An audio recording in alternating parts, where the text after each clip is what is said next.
Hola, buenos días, buenas tardes o buenas noches, en dependencia de la hora en que usted pueda conectarse y sumarse a nosotros nuevamente para continuar en esta nuestra serie, la fe común del hombre natural y la fe salvífica, en este caso la fe salvífica del hombre redimido, la fe común y la fe salvífica.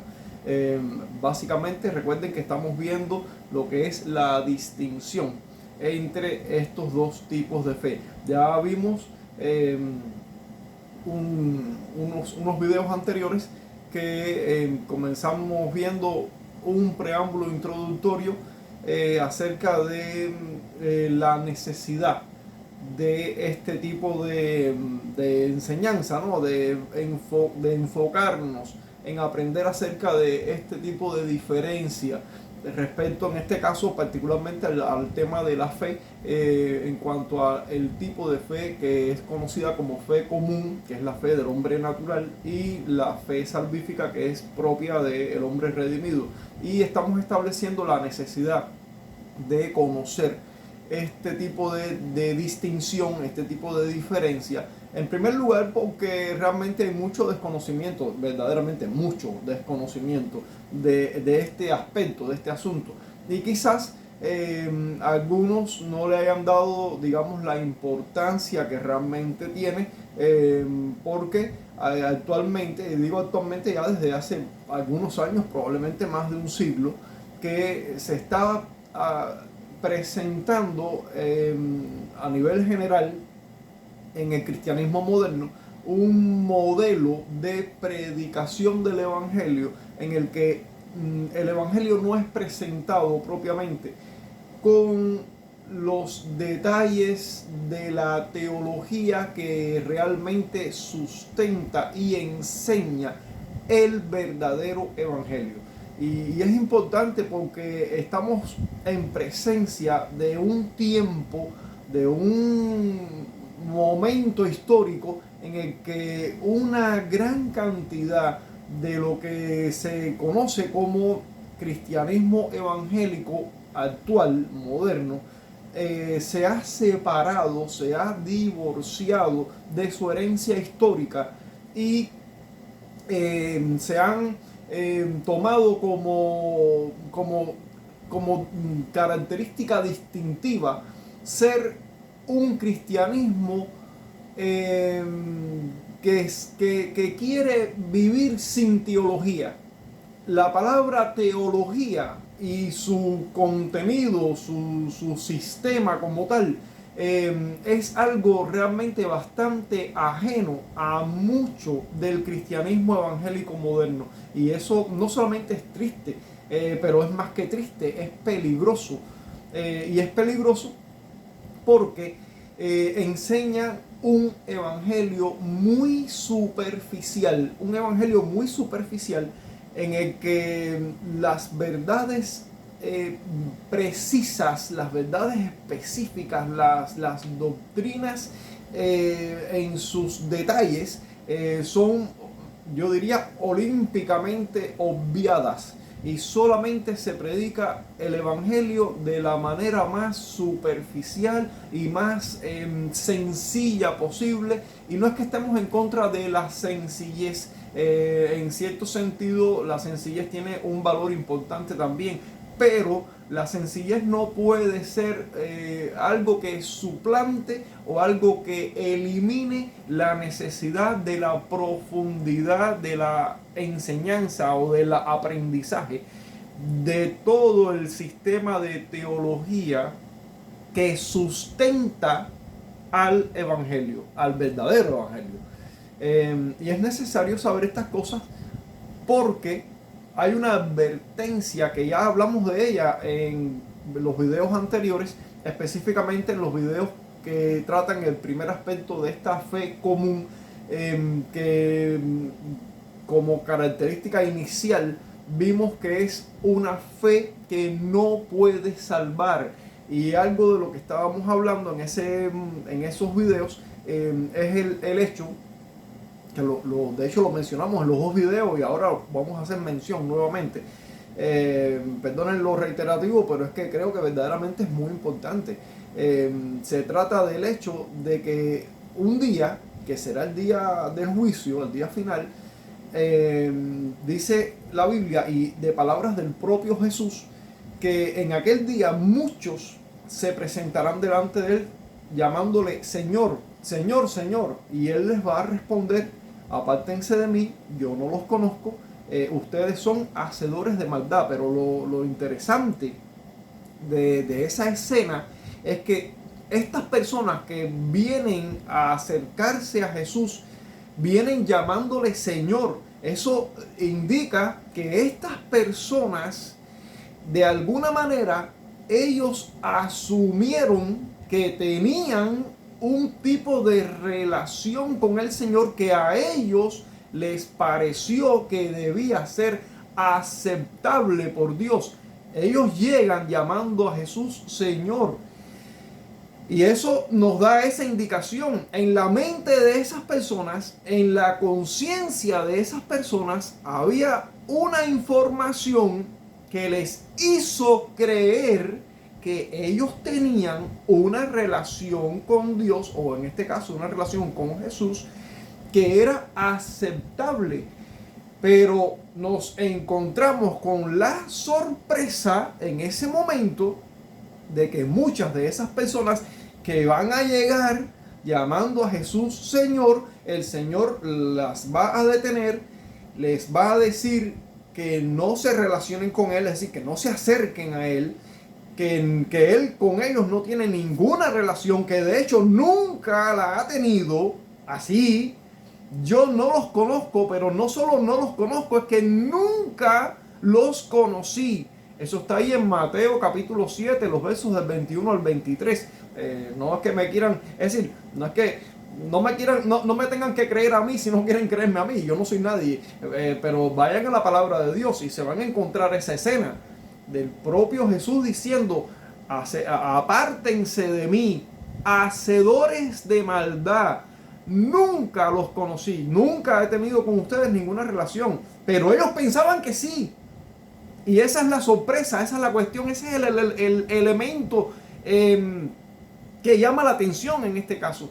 Entonces, es por eso que estamos haciendo este tipo de video, especialmente que trata acerca de la distinción entre el tipo de fe que es propio y de la persona natural, del hombre no regenerado, del hombre que no tiene con Dios esa relación aceptable, pero que algunos, a pesar de no tenerla, tienen algún tipo de información que les hace pensar que sí la tienen. Es decir, son personas que están realmente confundidas en su fe, en su creencia, y piensan que tienen con Dios, en este caso a través de Jesús, una relación aceptable con Dios, pero no es así. O dicho de otro modo, hay muchas personas que aún dentro de las iglesias, y digo aún dentro de las iglesias porque también están fuera de las iglesias, que tienen ese mismo pensamiento, que creen que tienen con Dios una relación aceptable, y no es cierto. Y la sorpresa va a ser el día que se presenten delante del Señor y lleguen diciendo: Señor, Señor, y el Señor les diga: no te conozco, de hecho nunca te he conocido. No es que no tengo una relación contigo, es que de hecho nunca la he tenido, y además no te acerques a mí, apártate de mí, aléjate de mí, tú no tienes nada que ver conmigo, yo no tengo nada que ver contigo, y tú eres un hacedor de maldad. Simplemente. Ahora, no es solamente lo terrible que va a ser ese impacto en ese momento de verte rechazado por la persona que tú pensabas que tenías con ella una relación aceptable y no es real, sino que ¿qué es lo que les espera a estas personas? Pues el escritor de Hebreos en su carta dice que para esas personas lo que queda es una horrenda expectación de juicio. Y miren la palabra que usa: horrenda. Entonces, es aquí donde yo me imagino que tú ya tengas un motivo de decir, espérate, déjame prestar atención a esta enseñanza porque parece que aquí hay algo que debo saber. Y es la razón por la que estamos haciendo este material. En el video, en los dos últimos videos hablamos acerca de esa fe común que no puede salvar. Hoy nos vamos a seguir refiriendo a esa fe común, pero en el aspecto de que es una fe que a Dios no le agrada. Y nos vamos a estar basando más bien en un producto de esa fe que es la apariencia. En este caso, la apariencia de piedad o la apariencia de una vida religiosa. En fin, es la apariencia de piedad de alguna u otra manera. Vamos a ver 3 pasajes, Dios mediante. Espero que el tiempo sea suficiente, que no me extienda yo demasiado. Pero bueno, haremos lo mejor posible. El pasaje primero que vamos a ver está en Mateo capítulo 3, los versos 8 y 9. Después veremos también Isaías 64, 6 y veremos también Juan 8 del 30 al 47. También vamos a citar otros pasajes de la Escritura, algo en Gálatas, así por aquí por allá. Pero estos 3 pasajes son los que van a ser la base del contenido de nuestro material, de nuestro estudio, así que vamos a empezar por ahí. Dice allí Mateo 3 del 8 al 9. Produzcan frutos que demuestren arrepentimiento. No piensen que podrán alegar dentro de ustedes mismos. Tenemos a Abraham por padre, porque les digo que Dios es capaz de sacarle hijos a Abraham incluso de estas piedras. Este pasaje, el contexto de estos versículos es Juan el Bautista, que está en el río Jordán bautizando a judíos para arrepentimiento, para prepararlos para recibir al Mesías, que ya está a punto de hacer su aparición en la escena de Israel. Ya el tiempo se ha cumplido, el Mesías ya ha llegado, y previo a la presentación, es decir, previo a la presentación ya visible, ya pública del Mesías, aparece Juan el Bautista haciendo un anuncio para preparar al pueblo para recibir al Mesías, que ya está listo ya para aparecer en medio de ellos. Es decir, el tiempo de todo el Antiguo Testamento, donde el Mesías fue ampliamente comunicado, ¿no? Por parte de los profetas, anunciado, más bien es la palabra correcta, anunciado.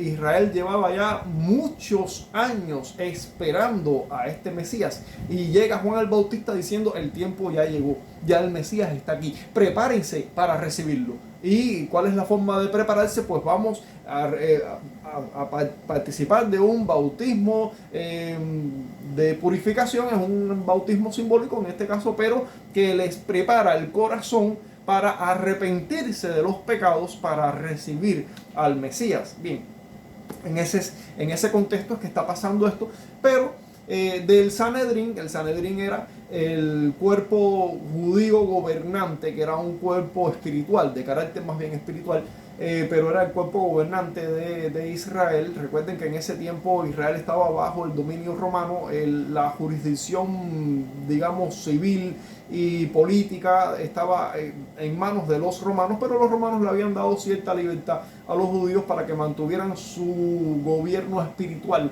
Entonces el Sanedrín se ocupaba más bien de ese tipo de gobierno, y este Sanedrín envía algunos representantes de entre los fariseos y los saduceos a ver a Juan el Bautista, porque bueno, Juan era una figura nueva que había aparecido. Aparece ahora una figura que tiene tipo de profeta, está bautizando personas, está predicando arrepentimiento. Bueno, ¿de quién es este hombre? Vamos a enterarnos, ¿no? Bueno, allí llegan estas personas, llegan estos enviados del Sanedrín, estos judíos que eran personas con cierta importancia, ¿no? Se aparecen ahí, y Juan el Bautista, al verlos, dice estas palabras que fueron las que leímos de Mateo 3, 8 al 9. Él los ve y les dice: produzcan frutos que demuestren arrepentimiento. No piensen que podrán alegar, como un pensamiento de ellos propiamente, tenemos a Abraham por padre, porque yo les digo que Dios es capaz de sacarle hijos a Abraham incluso de estas piedras. Así que allí llegaron estos fariseos y saduceos al bautismo de Juan, quien al verlos, Juan clama contra ellos a causa de su persistencia en mostrar una apariencia de piedad.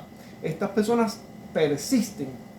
Su sentido de la religión es uno que a lo que les lleva es a persistir en mostrar una apariencia de piedad, una imagen externa de devoción religiosa. Su problema era que no mostraban verdaderos frutos de arrepentimiento por causa del pecado.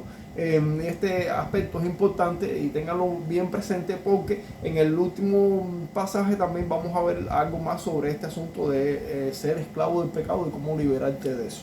Bueno, estos judíos que fueron a ver a Juan, asumían que ellos eran descendientes naturales, es decir, biológicos, de Abraham, quien era el padre de la nación de Israel, y que esa descendencia biológica, esa descendencia natural de la carne, era suficiente para que Dios les tuviera por dignos de la vida eterna. Pero evidentemente eso no es así.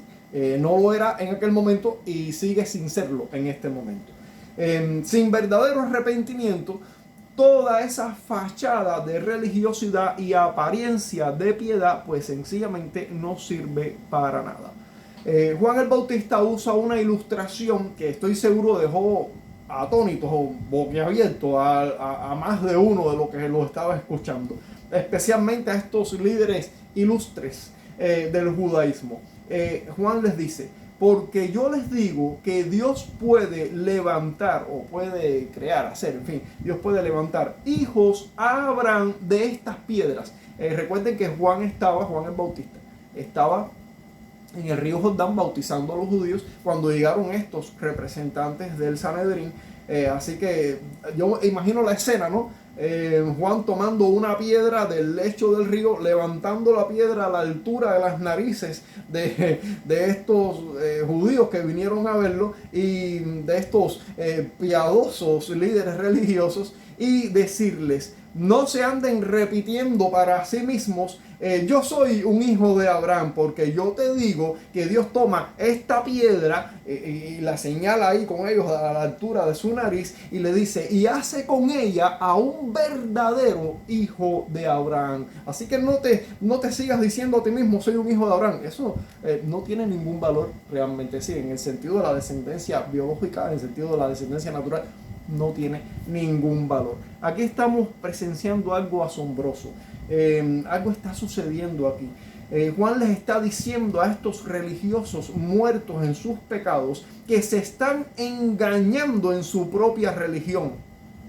Y esto es importante porque hay mucha gente, usted no conoce gente así, hay mucha gente tanto dentro como fuera de las iglesias que tienen su propia religión y sencillamente se están engañando con ella. Ellos asumen que ellos tienen una religión y que esa forma o tipo de religión, cualquiera que sea y de la forma que sea, ellos asumen que es suficiente para ser aceptables por Dios.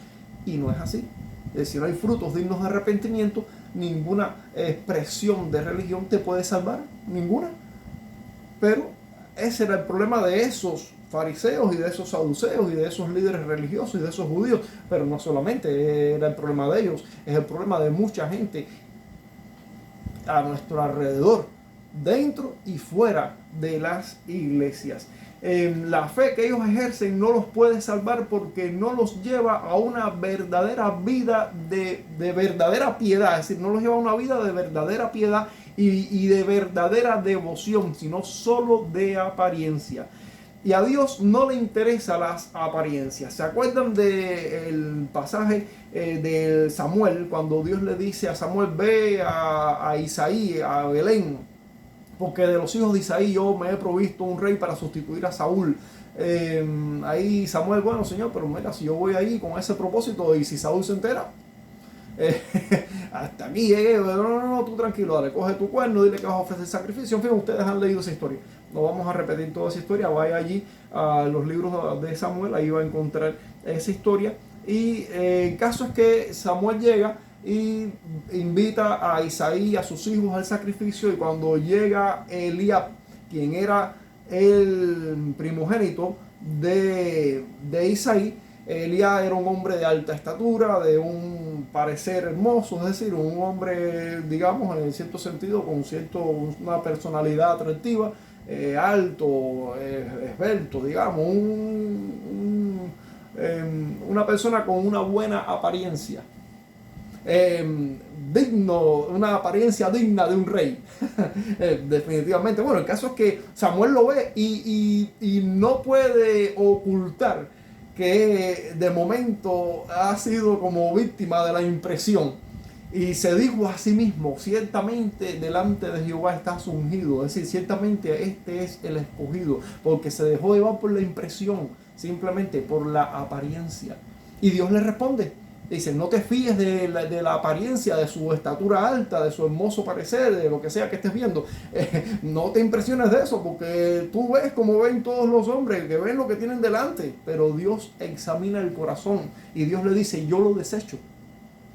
Porque Dios no se fija en la apariencia. A Dios la apariencia no le interesa. Y ese es un pasaje, digamos que es muy ilustrativo.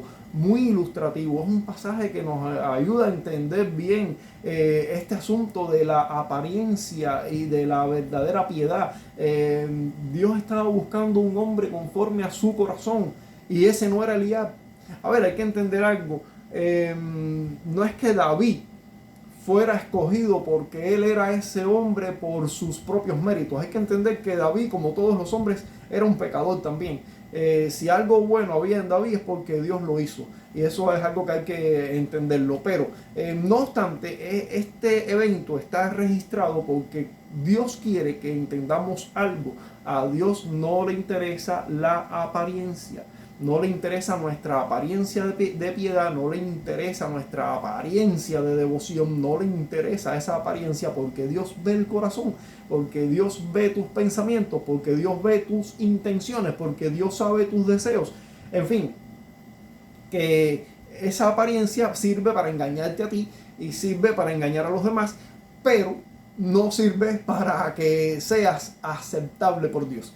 No sirve para eso. Y esa era una lección que estos líderes judíos del tiempo de Juan el Bautista o no habían aprendido o se habían olvidado de eso. Ellos confiaban, es decir, estos líderes judíos que fueron a ver a Juan el Bautista, ellos confiaban o tenían fe, porque decir confiar es lo mismo que decir tenían fe, en que su ascendencia o su descendencia en este caso, su descendencia biológica, es decir, ser descendientes de Abraham de manera por cuestiones naturales en la carne, los podía salvar. Después de todos, ellos eran la descendencia de Abraham, quien era el amigo de Dios, a quien Dios le entregó sus promesas.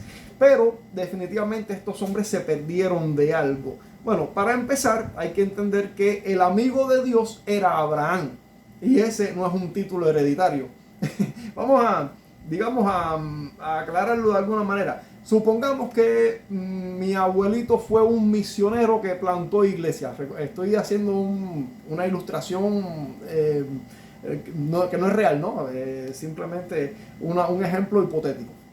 Digamos que mi abuelito fue un buen cristiano y fue un misionero entregado y plantó iglesia, y digamos que mi papá haya sido un continuador de esa obra, incluso se preparó y fue al seminario, estudió con mucho esfuerzo y se hizo pastor de alguna o de algunas de estas iglesias. Y bueno, después llegué yo, que no tengo ninguna fe especial ni nada, pero que bueno, mi abuelito era misionero, mi papá era pastor, pues entonces bueno, pues yo entonces debo tener algo bueno ahí de eso, ¿no? La Biblia enseña que si no tienes frutos dignos de arrepentimiento, esa descendencia no es no es algo de lo que te puedas gloriar, no es algo en lo que te puedas apoyar. No necesariamente eso va a ser aceptable, es decir, no necesariamente, definitivamente no va a ser aceptable, para hablar en términos precisos. Definitivamente esa cuestión no es que eso sea aceptable, eso no te va a ser aceptable delante de Dios. Si tu abuelito fue un misionero y tuvo una verdadera fe salvífica y una verdadera fe de comunión con Dios, tu abuelito fue aceptable por Dios, no por sus méritos, sino por esa fe que hace que te coloca en una comunión, en una unión con Cristo. Y recuerden que por causa de la sustitución de Cristo en la cruz, en el sacrificio, la justicia de Cristo le es imputada al creyente, y el creyente, su deuda de pecado le es imputado a Cristo en el sacrificio, de modo que hay una sustitución. Así que Cristo lleva tu deuda en el sacrificio y tú llevas su justicia, con la cual te presentas delante de Dios. Cuando tú te presentas delante de Dios llevando la justicia de Cristo, tú eres aceptable, pero no es por ti ni es por tus méritos, sino porque tú estás llevando la justicia de Cristo, la cual es aceptable. Es así como funciona el Evangelio.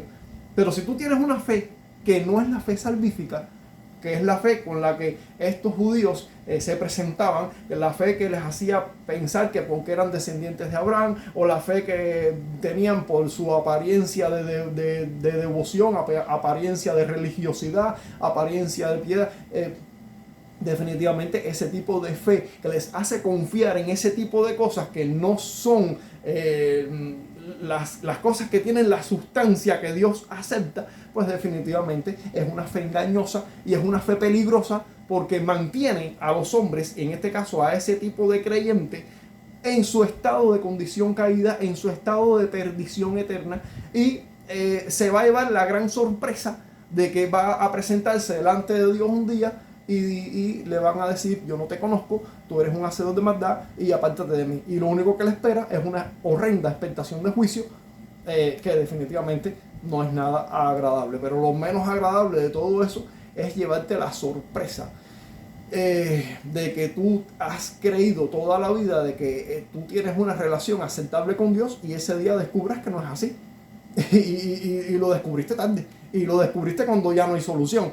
Entonces, por eso es que estamos haciendo estas enseñanzas, para que aprendas a discernir entre la fe común del hombre natural, una fe que no salva, una fe que no agrada a Dios, y la fe salvífica, de la que posteriormente vamos a hablar en detalles, pero de la que ya hemos estado dando pinceladas de sus características. Bueno, entonces, esas bendiciones de los ancestros, que sí tuvieron una buena relación con Dios, no es hereditaria.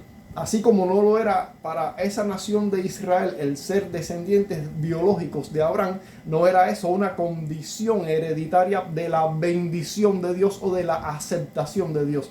Eso no significaba que tuvieran ese tipo de aceptación solo porque eran descendientes de Abraham. O no significa que porque se esfuerzan, porque no, soy fariseo, y un fariseo soy una persona que se esfuerza muchísimo por tener una religiosidad muy expresiva. Bueno, si no tienes frutos dignos de arrepentimiento, que es lo que Juan el Bautista les estaba remachando a estas personas, pues definitivamente tu apariencia de piedad, tu apariencia de devoción, tu apariencia de religiosidad es completamente inútil y no te hace aceptable delante de Dios. Entonces, tenemos ahora, o vamos a ver lo que dice el apóstol Pablo respecto a este asunto de la descendencia, y bueno, cómo funciona o cómo esto tiene cierto impacto para nosotros, la iglesia hoy. Dice allí, vamos a leer en Gálatas capítulo 3, específicamente en el capítulo 3. Dice: ahora bien, las promesas fueron hechas a Abraham y a su descendencia. No dice y a las descendencias en plural, como refiriéndose a muchas, sino más bien a una, a tu descendencia. Es decir, Cristo. ¿Quién es la descendencia de Abraham? Es Cristo. Y es interesante eso, porque en esa unión con Cristo es donde nosotros tenemos la esperanza. No en el hecho de ser descendientes naturales de Abraham, es decir, nosotros no lo somos. En el caso de los judíos, que sí lo son. Pero si alguno de nosotros lo fuera, eso no te servía, sino el estar unido a Cristo. Pablo dice: si no Cristo es la descendencia, pero la Escritura lo encerró todo bajo pecado, para que la promesa, que es por fe en Jesucristo, y ese es el medio, acuérdense que ya hemos hablado de este asunto, el medio es la fe en Jesucristo, fuera dada, esas promesas fuera dada a todos los que creen, a los creyentes. Pues todos sois hijos de Dios mediante la fe en Cristo Jesús. Es decir, todos los que por la fe se unen a Cristo Jesús son hijos de Dios. Porque todos los que fuisteis bautizados en Cristo, de Cristo os habéis revestido. Es decir, entiéndase que cuando dice bautizados en Cristo, implica la idea de que en el bautismo se refleja una acción espiritual, el nuevo nacimiento, que implica la muerte y la resurrección, es decir, la muerte del viejo hombre, la muerte del hombre pecaminoso y la resurrección del nuevo hombre que en unión con Cristo se aplica a este asunto de la sustitución. Los pecados van al sacrificio de Cristo, la justicia perfecta de Cristo, que es aceptable por Dios, cubre a este creyente, y entonces ahora en esa nueva condición el bautismo está ilustrando esta cuestión. Entonces todos los que fuisteis bautizados en Cristo, de Cristo os habéis revestido. ¿De qué se revistieron? De la justicia de Cristo que les fue imputada. Bien, es lo que ilustra el bautismo. Y si sois de Cristo, entonces sois descendencia de Abraham en el sentido espiritual, y herederos según la promesa, o herederos de esas promesas. Entonces se dan cuenta cómo es que el Evangelio ya arroja una luz digamos clara, que nos deja entender cómo es que funcionan estas cuestiones de las promesas de Dios hechas a Abraham, y quiénes son los que tenemos una descendencia en Abraham propiamente. La descendencia de Abraham es Cristo, y todos los que estamos unidos a Cristo por medio de la fe somos hechos herederos de esas promesas hechas a Abraham, y entonces somos contados como esa descendencia de Abraham en Cristo. ¿Se dan cuenta? Es ahí cómo funciona. De modo que la descendencia biológica o la descendencia natural nada tiene que ver con la aceptación de Dios. Nada. Absolutamente nada. Pablo habla en el capítulo 2 de Romanos, dice, bueno, ciertamente tiene ventaja ser judío, porque los judíos recibieron las instrucciones, recibieron la ley, recibieron las palabras de Dios, recibieron la revelación, fueron depositarios de todas estas grandes bendiciones. En fin, no es que ser judío no tenga ningún valor. Sí lo tiene definitivamente, pero ser aceptable por Dios no es cuestión de ser judío. Es cuestión de estar unido a Cristo, seas judío o no. En el capítulo 1 de Romanos, verso 16, dice que el Evangelio es poder de Dios para salvación a todo aquel que cree, al judío primeramente y también al griego. No es porque el judío sea más importante, sino porque el judío, primeramente, él tiene ciertas ventajas al tener antes que el resto del mundo la revelación de Dios. Entonces, si el judío cree en Cristo, conforme a esa revelación, entonces al judío, pues obviamente el Evangelio tiene el poder de acercarlo a Dios y de otorgar salvación. Pero no solo al judío, sino también al que no es judío, al resto del mundo. Y si cumple con la misma condición, que es creer en Cristo. Entiéndase que creer en Cristo implica recibir a Cristo como Señor y Salvador, o como único Señor y suficiente Salvador. Entonces, definitivamente o efectivamente, la descendencia de Abraham es Cristo, y nosotros nos sumamos a esa descendencia por la fe en Cristo, quien con su sacrificio expiatorio y vicario significa sustituto, nos redimió de la condenación por nuestros pecados. De modo que la salvación nada tiene que ver con ser del linaje biológico de Abraham o de Israel, sino con ser de la fe salvífica en el Señor Jesús.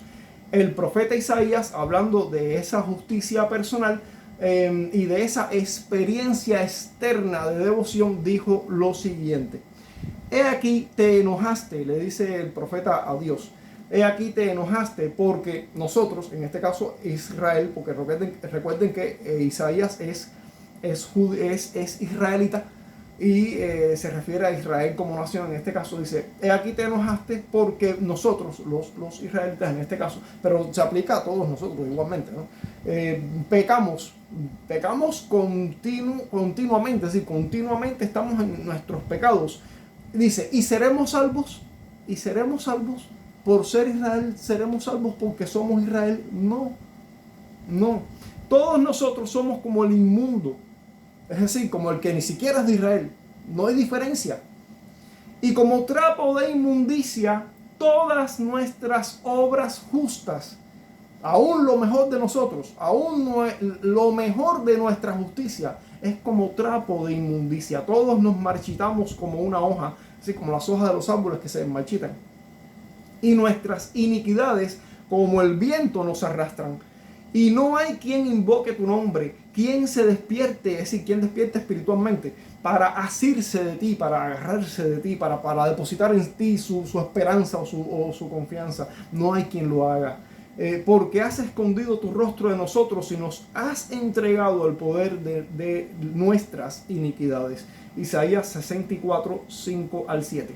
Es interesante notar que cuando el profeta dice que nuestra justicia es como trapo de inmundicia, esa expresión trapo de inmundicia se refiere específicamente al paño que usaban las mujeres durante sus periodos menstruales. Entienda que Isaías está diciendo que lo mejor de nuestra justicia es como un paño de menstruación. Entonces, no hay nada que nosotros tengamos en nosotros mismos que podamos ofrecer.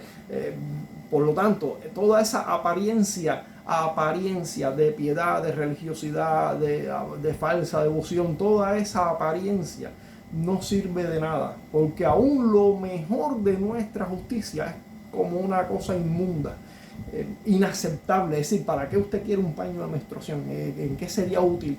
¿En qué sería provechoso? Definitivamente no es nada que sea aceptable. Por Dios, esto es como un puñetazo en la cara, una expresión fuerte que nos ayuda a reaccionar, para que nos demos cuenta y podamos entender que la justificación ante Dios no puede depender de nuestra apariencia o de nuestra ascendencia o descendencia o de nuestra religiosidad o de nuestra moralidad o de nuestra educación. Definitivamente nada de eso nos sirve de nada, porque sencillamente Dios no se agradará de ninguna de esas cosas. Dios solo se agradará de una justicia perfecta, y esa justicia perfecta es la que Jesús te ofrece cuando tú lo recibes por medio de la fe y lo recibes como Señor de tu vida y como único y suficiente Salvador. Cuando tú entras en una relación de fe, en unión con Cristo, recibiendo a Jesús como el Señor de tu vida y haciéndolo tu único y suficiente Salvador, entonces tú has entrado en una relación correcta con Dios. Y a partir de ahí es que tú sí tienes una esperanza de ser aceptable. Y cuando hablamos de esperanza, no hablamos de una esperanza en el sentido de a lo mejor. No. Estamos hablando de una esperanza en el sentido de certeza. Recuerden que Hebreos 11.6 dice, Hebreos 11, en los primeros versos, dice, es pues la fe, Hebreos 11.1, es pues la fe, la certeza de lo que se espera, la convicción de lo que no se ve. Y eso es una especie de paralelismo. La certeza, la convicción, lo que se espera, lo que no se ve, porque lo que se espera es lo que no se ve, porque lo que se ve ya no se espera. Y la certeza es lo mismo que estar convencido. Si usted no está convencido, no tiene certeza. En fin, el escritor de Hebreos está diciendo lo mismo dos veces, con palabras diferentes, para enfatizar qué es la fe. Es la certeza, es la seguridad de lo que esperamos, que aún no vemos, pero lo esperamos porque tenemos la convicción de que es seguro. Eso es la fe. Entonces, usted tiene esa confirmación de fe en la unión con Cristo por medio de una fe salvífica, y esa fe salvífica es la que se expresa en el señorío de Cristo. Usted se somete al señorío de Cristo y lo recibe, es decir, deposita su esperanza de salvación en Cristo como el único que puede ofrecer esa esperanza o esa salvación. Y eso es la fe salvífica. Entonces, bien, el apóstol Juan nos comenta el caso de unos judíos que dijeron, que en cierto momento dijeron que habían creído en Jesús. Vamos a ver este detalle porque este es otro pasaje interesante. Dice allí, al hablar a estas cosas, Jesús estaba hablando, muchos creyeron en él. Dice, Jesús estaba hablando, estaba expresando sus enseñanzas, y dice que muchos creyeron en él. Entonces Jesús decía a los judíos que habían creído en él, o que manifestaron, dijeron de alguna manera, no expresaron, que habían creído en él: si vosotros permanecéis en mi palabra, es decir, si se hacen mis discípulos y permanecen en ese discipulado realmente, si sois permanentes verdaderamente, entonces seréis mis discípulos y conoceréis la verdad y la verdad os hará libres. Eso fue una bofetada. Ellos contestaron: somos descendientes de Abraham. Y dale con la matraca de somos descendientes de Abraham. Nunca hemos sido esclavos de nadie. Bueno, eso verdaderamente no era cierto. Ellos fueron esclavos de los persas, de los sirios, de los asirios, de los babilonios. En ese mismo momento estaban siendo esclavos de los romanos, hasta de los griegos anteriormente. En fin, habían sido esclavos de una pila de gente. Pero bueno, ellos no, se olvidaron de su historia. ¿Cómo dices tú, seréis libres? Jesús les responde. Se estaba refiriendo a una cuestión más bien espiritual. Y les responde: en verdad os digo que todo el que comete pecado se hace esclavo del pecado. Y el esclavo no queda en la casa para siempre. El hijo sí permanece para siempre. Es decir, el esclavo, estás hablando una ilustración como el esclavo doméstico de una casa. El hijo como hijo del dueño de la casa y como heredero de todo lo que es propiedad de ese dueño, pues el hijo sí permanece para siempre, en tanto el esclavo no. Dice: así que si el hijo os hace libres, ¿quién puede liberar al esclavo? El esclavo no se puede liberar a sí mismo. ¿Quién te puede liberar? El hijo. Porque el hijo es el heredero de los bienes de su padre. En este caso, haciendo la ilustración de una casa y de los esclavos domésticos de esa casa. Dice: sé que sois descendientes de Abraham. Es decir, yo sé que ustedes son descendientes. Claro, Jesús también era judío. Claro que yo sé que ustedes son descendientes de Abraham por la carne, por la descendencia natural, biológica, genética, en fin, yo sé todo eso. Sin embargo, procuran matarme porque mi palabra no tiene cabida en ustedes. Yo hablo lo que he visto de mi padre o que he recibido con mi padre. Vosotros también hacéis lo que oísteis de vuestro padre. Ellos le contestaron y le dijeron: Abraham es nuestro padre. Vuelve ahí, ¿no? Abraham es nuestro padre. Jesús les dijo: si sois hijos de Abraham, hagan las obras de Abraham. Pero ahora procuran matarme, a mí que les he dicho la verdad que oí de Dios. Eso no lo hizo Abraham. Vosotros hacéis las obras de vuestro padre. Ellos le dijeron: nosotros no nacimos de fornicación, tenemos un padre que es Dios. Entiéndase que cuando dice fornicación se está refiriendo más bien a una cuestión espiritual. Es decir, nosotros no somos hijos de la fornicación espiritual como es el resto del mundo pagano. El resto del mundo pagano que vive en sus religiones paganas, eso se consideraba fornicación espiritual. Nosotros, dicen los judíos, nosotros no somos hijos de ese tipo de fornicación espiritual. Nosotros tenemos un padre espiritual que es Dios. Jesús les dice: si Dios fuera vuestro padre, ustedes me amarían, porque yo salí de Dios y vine de Él. Pues no he venido por mi propia iniciativa, sino que Él me envió. ¿Por qué no entendéis lo que digo? Ahí Jesús pregunta: ¿por qué no entienden lo que les estoy diciendo? Y responde: porque no pueden oír mi palabra. Es decir, no la pueden recibir, no la pueden concebir. Sois de vuestro padre el diablo. Y aquí ya sí les habla ya abierta y claramente. Sois de vuestro padre el diablo y los deseos de vuestro padre son los que ustedes quieren hacer. Él fue homicida desde el principio y no se ha mantenido en la verdad porque no hay verdad en él. Cuando habla mentira, de su propia naturaleza habla porque es mentiroso y padre de mentira. Pero porque yo les digo la verdad, no me creen. ¿Quién de vosotros me prueba que tengo pecado? Y si digo la verdad, ¿por qué vosotros no me creen? El que es de Dios escucha las palabras de Dios. Vean eso, el que es de Dios, el que es de Dios, el que le pertenece a Dios, escucha, recibe las palabras de Dios. Y Jesús les acaba de decir: ustedes, ¿por qué no entienden lo que digo? Porque ustedes no pueden oír mi palabra, no la pueden concebir, no la reciben. Pero el que es de Dios escucha las palabras de Dios. Por eso no las escuchan ustedes, porque ustedes no son de Dios. Y ahí termina la cita que estamos tocando del Evangelio de Juan, capítulo 8. Dice: este es otro caso muy interesante. Aquí nos hallamos en presencia de un grupo de judíos que en cierta forma dijeron creer en Jesús. Es decir, mostraron una forma de fe. Sin embargo, no era la fe salvífica, definitivamente no lo era. Se trató más bien de un acto superficial o quizás un acto emocional. Ellos estaban escuchando a Jesús, estaban escuchando su sabiduría. Es posible que momentáneamente se hayan sentido impresionados por esa sabiduría. A lo mejor quisieron...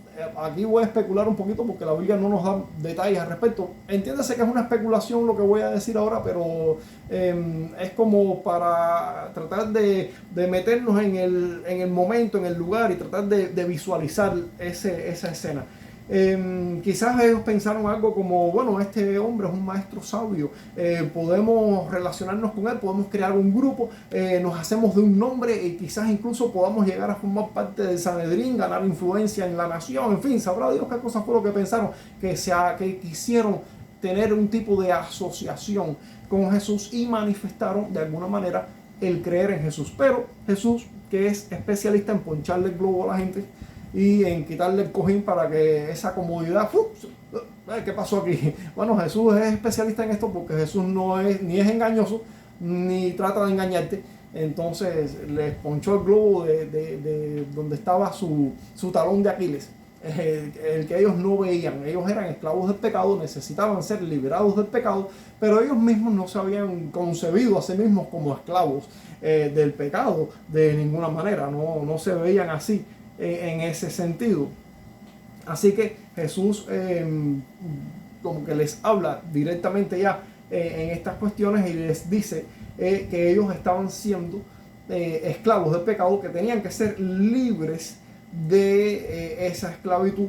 Y es interesante porque estos judíos tenían una religión en el judaísmo que tenía una gran carga que de cierta manera les hacía o les debería hacer recordar el peso del pecado por la gran carga de sacrificios permanentes y constantes que eran un recordatorio de que ellos eran pecadores y que necesitaban aplacar la ira de Dios. Eso se llama propiciación. ¿Se acuerdan cuando el fariseo y el publicano fueron al templo a orar? El fariseo orondo y orgulloso, yo gracias Señor porque yo soy el mejor del mundo, y dice que el publicano ni siquiera se atrevía a levantar los ojos, se golpeaba el pecho. Señor, sé propicio, o sea, aplaca tu ira, sé propicio, ten piedad de mí.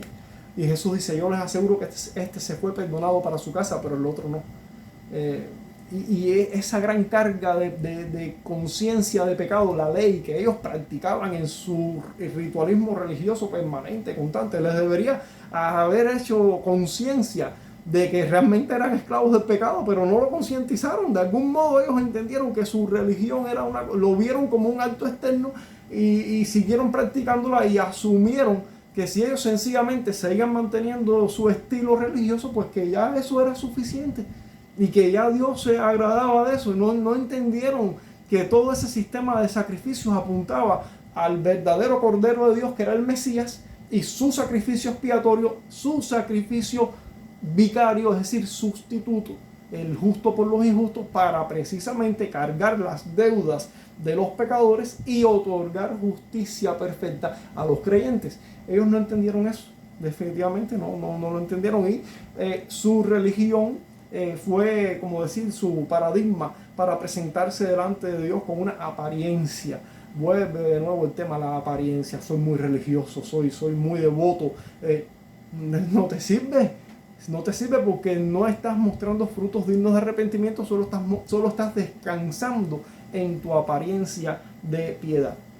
Lo cierto es que ellos eran esclavos del pecado y Jesús era el único que podía ofrecer libertad a estos esclavos. Jesús es el que ofrece verdadera libertad a quienes permanezcan en su palabra, es decir, en sus enseñanzas, a los que lo reciban como su Señor personal y permanezcan en esa comunión, en esa devoción, en esa comunión, realmente en esa fe de comunión.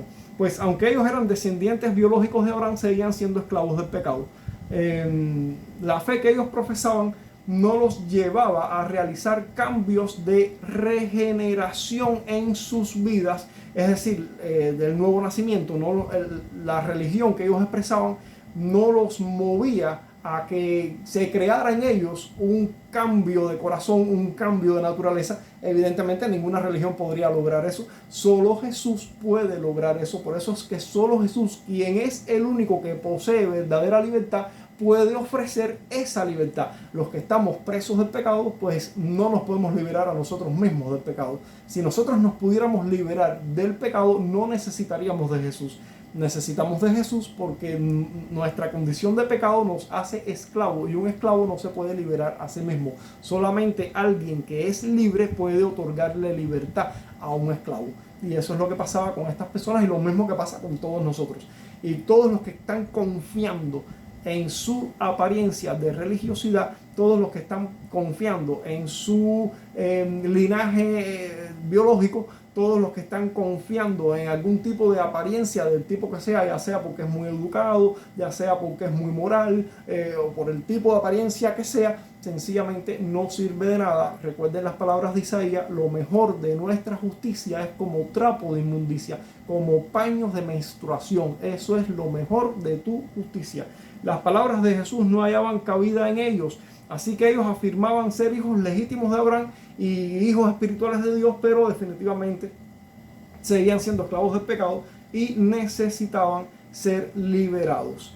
El verso 47 nos presenta un silogismo. Un silogismo es una cadena de sucesos lógicos. Como que uno engancha al otro y el otro al otro, y así de una manera lógicamente por esto, lógicamente esto, lógicamente esto.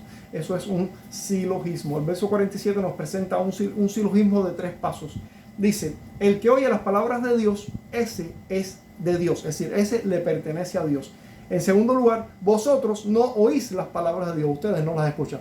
Por lo tanto, ustedes no son de Dios. Lógicamente, si el que oye las palabras de Dios es de Dios y ustedes no las escuchan, pues evidentemente eso resulta en que ustedes no son de Dios.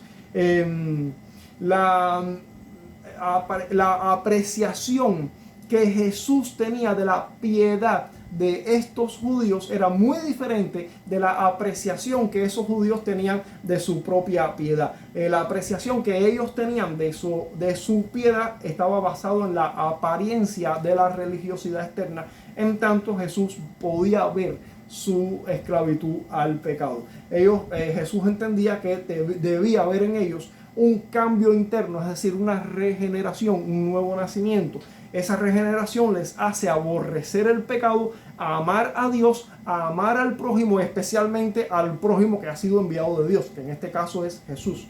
Es obvio, por tanto, que esa fe común propia del hombre natural, que puede expresarse de varias maneras, por apariencia de religiosidad, por apariencia de devoción, por apariencia de educación, por apariencia de moralidad, por la apariencia de lo que sea.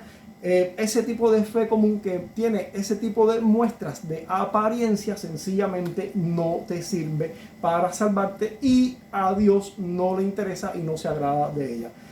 Pues no ofrece la justicia perfecta, sino solamente un miserable engaño que deja al hombre en su condición caída y en su estado sujeto a la condenación eterna.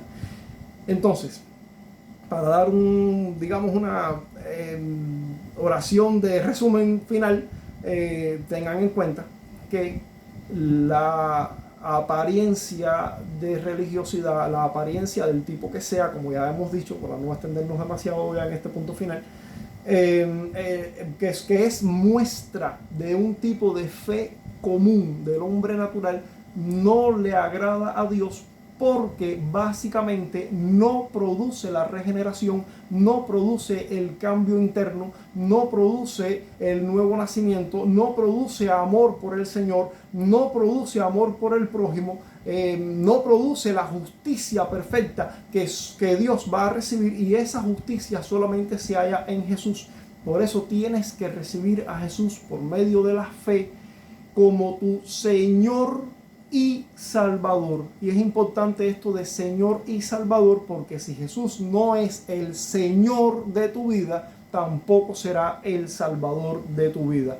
Jesús es tu Salvador en virtud de que es el Señor de tu vida. Es tu Salvador en virtud de que Jesús arroja del trono de tu vida al Señor pecado y ocupa ese trono. Y si Jesús ocupa el trono de tu vida, entonces lo hace para reinar en tu vida, y como consecuencia del reino o del gobierno de Jesús por medio de su espíritu en tu vida, entonces tú obtienes los beneficios de ese gobierno, que es la gracia de Dios, el regalo de la salvación y todas las benditas consecuencias de ese regalo.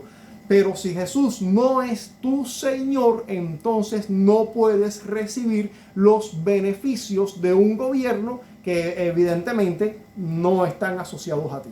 Entonces, esa es la fe salvífica, es una pincelada rápida, a modo de resumen, y te dejo con el análisis de que entiendas de que existe una fe común diferente de la fe salvífica que se puede expresar de modos distintos, todos o la mayoría de ellos en forma de apariencia, ya sea de piedad de alguna manera, pero que no es suficiente ni para salvarte ni para que Dios se agrade. Dios te bendiga y nos vemos en un próximo video.